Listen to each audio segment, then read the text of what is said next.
बिस्मिल्लाहिर्रहमानिर्रहीम। अस्सलाम वालेकुम व्यूअर्स, मैं हूं आपकी दोस्त मुस्कान ख़ान और मैं मुस्कान डेली कुकिंग में आपको वेलकम करती हूं। और आज रमज़ानुल मुबारक चूँकि शुरू होने वाला है सुबह और आपने सहरी जो है वो बनानी है, तो उसमें दही जो है वो बहुत ही अहम रोल अदा करता है और हमारी सेहत के लिए भी बहुत अच्छा है। तो मैंने सोचा कि मैं आप लोगों को घर में ख़ालिस दही बनाने का, मोटी तय वाला दही बनाने का तरीका बताऊं, जो कि बग़ैर अरारोट और चीनी के हो। तो वो किस तरह से बनाना है कि उसमें चीनी भी ना डले और अरारोट भी ना डले और दही खट्टा भी ना हो और मोटी तय वाला दही जो है वो जमे और आप उससे सहरी में खाकर लुत्फ़अंदोज़ हों। तो चलिए मैं आपको बताती हूँ कि वो किस तरह से बनाना है।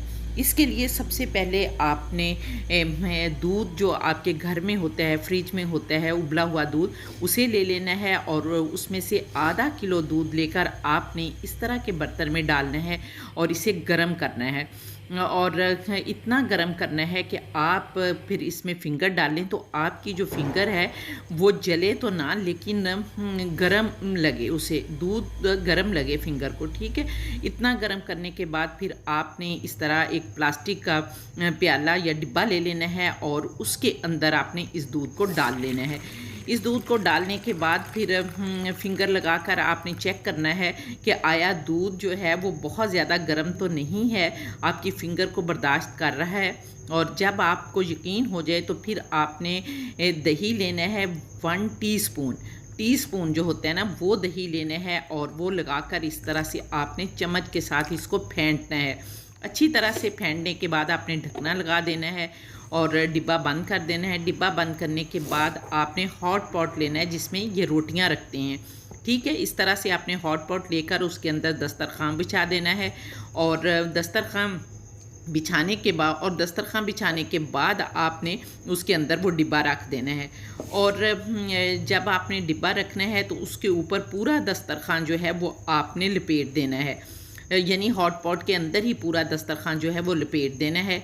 और लपेटने के बाद फिर आपने उसके ऊपर ढकना लगा देना है, अच्छी तरह बंद कर देना है, क्योंकि हॉट पॉट के अंदर बिल्कुल भी हवा नहीं जाती, एयर टाइट होता है, इसलिए आपका दही इतना अच्छा जमेगा कि आपका दिल खुश हो जाएगा।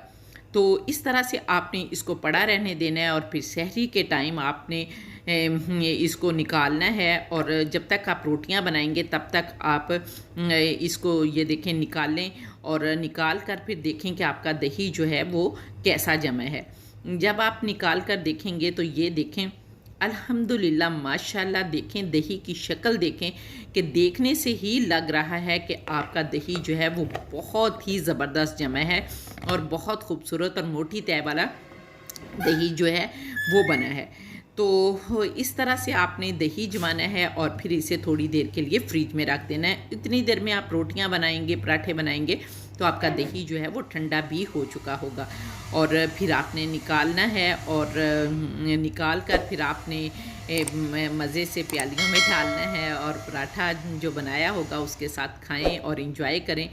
तो उम्मीद है कि आपको मेरी ये रेसिपी जो है वो बहुत अच्छी लगी होगी। और इस तरह से पहली ही सहरी में आप दही जमाएं और फिर कमेंट करके मुझे ज़रूर बताएं कि क्या आप लोगों का इस तरह का दही बना या नहीं बना। तो मुझे पूरी उम्मीद है कि आप लोगों का इस तरह का दही जो है वो ज़रूर बनेगा और खट्टा भी नहीं होगा और आप उससे लुत्फ़अंदोज़ होंगे। और ये कि आप जो अरारोट और चीनी इसमें डालते हैं उससे भी बच जाएगा। तो इस तरह से आप बग़ैर अरारोट और चीनी के ख़ालिस दही बनाएं और सहरी में पराठे के साथ इंजॉय करें। इससे आपकी सेहत भी बनेगी और आपको मज़ा भी आएगा और प्यास भी बहुत कम लगेगी दही के साथ। दूसरे आप इसकी लस्सी जो है वो भी बना सकते हैं। तो उम्मीद है आपको भी ये रेसिपी पसंद आई होगी। अगर ऐसे है तो प्लीज़ जल्दी से मेरी वीडियो को लाइक करके फैमिली फ्रेंड्स के साथ शेयर कर दें, ताकि दूसरे लोग भी रमज़ानुल मुबारक के इस बाबरकत महीने में इस तरह की रेसिपी से फ़ायदा उठा सकें। तो इसके साथ ही आप लोगों से इजाज़त चाहूँगी। इंशाल्लाह ताला फिर किसी डिलीशियस रेसिपी के साथ आप लोगों की खिदमत में दोबारा हाज़िर होंगी। तब तक के लिए इजाज़त दीजिए। अल्लाह हाफ़िज़।